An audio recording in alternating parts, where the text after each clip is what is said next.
अस्सलामु अलैकुम आज बनाओ अस अख मजेदार खीर यानी तोमल फिरिन अमे ब्रोह ते मे तोह सत अख खीर रेसिपी शेयर करम तो यह खीर ते वारियाह मजेदार ते बे वारियाह शुबेदार ते तो वमे थी तोह यह अजिच खीर पसंद पक्यू करो शुरू मैंने यथ कौल मज तोमल मोछ यह सुई तोमल इस बाजार गाठ पे अनान यानी पंजाब तोमल अगर तुह गर कशर तोमल तुह हेकू सह इस्तेमाल कर न्यामि मज दगहन ये काजवट सत तो अत करो अड़ब्रुक अड़ब्रुक गस्थी थवन यथ कौल मज अड़ब्रुक कर सत यह जल्दी जल्दी सनान तो बे खीर ते बनान असल तो यथ त्रा बह यह तोत रसुर हूँ आब त्रयित वन थवन 10-20 मिनट इथे कन तो यपर नी मे तव ताय मज त्रा बह यम दोदस 2 गिलास यह बह येन ओड लीटर दोद इस्तेमाल करान यह गरकुली गव दोद यूता दोद मोट आस तूता खीर बनान असल तो यह थो मे गैसस पे वन लगित तो अत अनो वन ग्रेक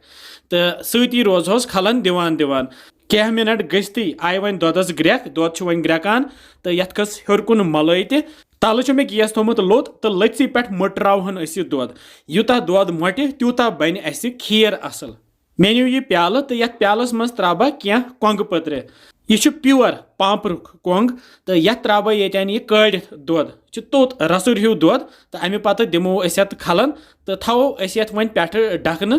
तो थवन 5-10 मिनटन साइडस कुन तो यपर सोन तोमुल ते तैयार यथ अनो मे ततिस आबस मज थोड़ा ग्रेक 2-3 ते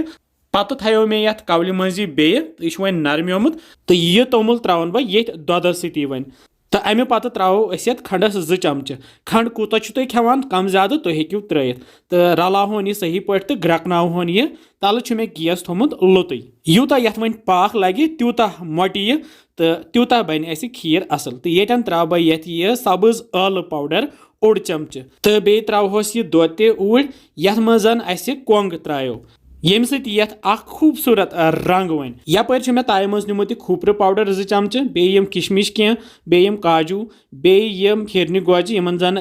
खरबुज ब्योल वनान तो बेम बादाम कह यमन न्युक न्युक कर त्रा बह अड़हन ये मज तो अड़ रसा थो बचित तो रलाओ ड्राई फ्रूट ये खीर सती तो करहोन तैयार यह मोटान तल गैस लुत लथसी पे यह तैयार करान तो येन त्रो वन ये ब्या चीज सह गो खोया खोया येन ऑप्शनल अगर नहीं तो गई खोया तुम हेकू दोद पाउडर तेन इस्तेमाल कर तो यह त्रा बह यह अड़हन खोया 10-15 ग्राम तो यमन कर बह गोथ अत सती न्युक न्युक तो न्युक न्युक करथी त्रो नेसब हन ये खीर मज नेसब हन थो बचित यह लगे पत सजावन बापत तो दिमो बे खलन खलन तो मुट्रावन वन सही पे अड़ खेवान यह मोट अड़ खेवान यह तनी तो मे पानस थोड़ा मोट मोटी पसंद तवे बना बह यह मोट मोटी यह थो बह पे ढकन तो 2-3 मिनट कर बह बे तैयार 2-3 मिनट गसित सन खीर वन तैयार वो कि ज़बरदस्त खीर बने इत मे वन वोन कि मे गसान मोट मोटी पसंद अगर तुम बासू कि यह मोटे ज्यादा हेको ये दोद कतर कम बे त्रयित तो यह बराबर पन्ने शेप मज तो यपर मे प्याल 2 अनमित तो यमने मज बरहोन यह बह ये 3 नफरन सुमत बनावान वनकस 2 नफर तवे इन मे प्याल 2 तो इन प्यालन 2 मज भरित तो दिमो वन पे दब युथी बोन कुन वस तो पे सजावन वन ड्राई फ्रूटो सत गोथ त्रोस ड्राई फ्रूट यम बचे थे तो बे खोपर पाउडर ते